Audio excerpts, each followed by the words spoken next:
Hello, everyone, and welcome. Most people might intuitively say that the global pandemic was an unmitigated disaster for people who are living with dementia. And of course, in many ways, and in very many cases, it was. I don't want to in any way underplay that.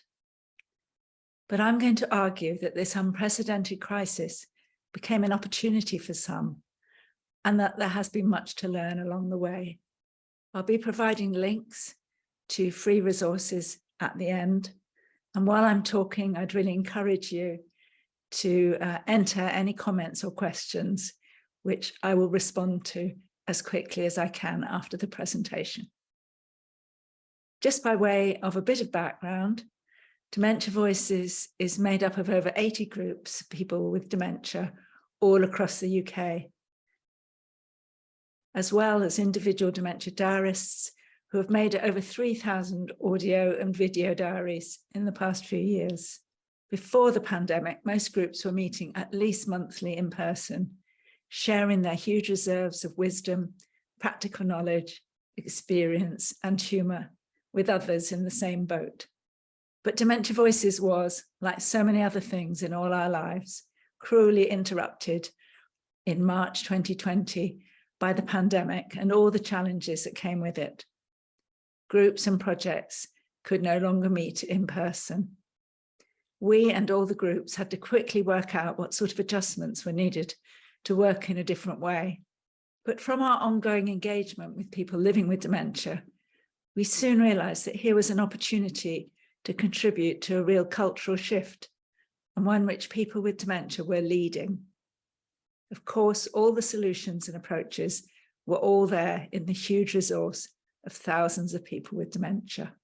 So here are the 10 key lessons that we learned that we'd like to share with you. Firstly, people with dementia can rapidly lose self-confidence and skills if they're not used or bolstered, and particularly during a crisis such as the pandemic. Have a look at the words that were recorded by Agnes Houston shortly after the start of lockdown.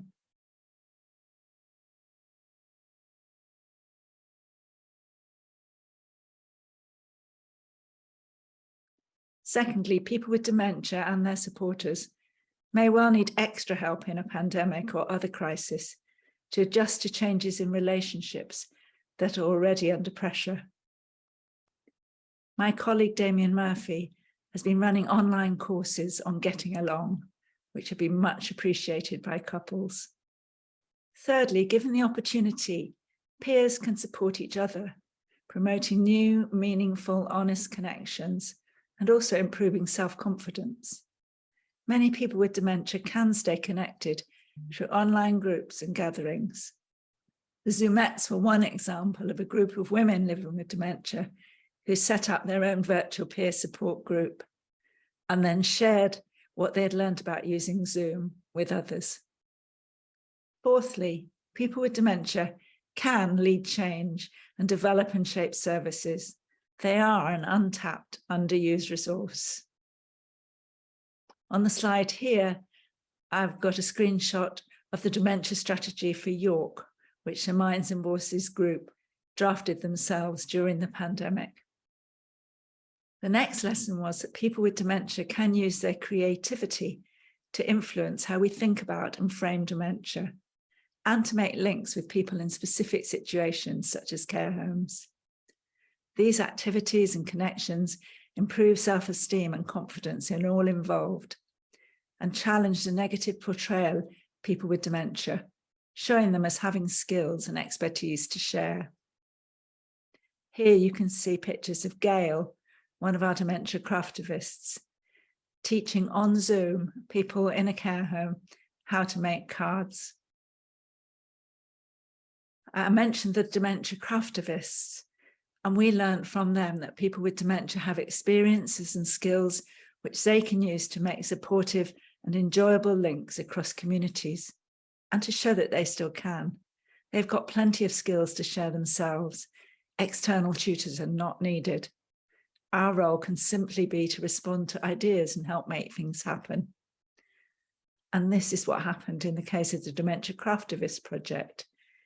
in which people with dementia shared their skills with others over Zoom, running lots of classes throughout the pandemic. The next lesson is that people with dementia can and do find ways to adjust to new difficulties, and they're keen to share their strategies and tips with each other. Here are 2 websites which were developed by and with people with dementia during the pandemic. Both contain hundreds of tips and strategies which come directly out of the lived experience. The next lesson is that people with dementia have a unique and invaluable contribution to make to the education of professionals and the general public. Dementia Inquirers is one example of this, a programme in which people with dementia have been in the driving seat of their own research projects, showing that they have skills that can hugely contribute to our learning and understanding of dementia. So those were our 10 key lessons. And our overarching message is that people with dementia can create, express themselves, welcome, befriend, research, host, lead, teach, and learn together. And therefore, they should be enabled and supported to do so. I hope I've shown something of the resilience and grit that has been exposed during the pandemic, and how perhaps things will never be quite the same again. I'm going to read this short poem by George Rook that he wrote in the very early days of lockdown. But for now we lie, half awake, half dreaming, waiting to see if our clock is about to stop, waiting for the warming sun to rise on us again, waiting to pass into a new land, the same but profoundly different. And here, as promised, are a few free resources to download. Thank you so much.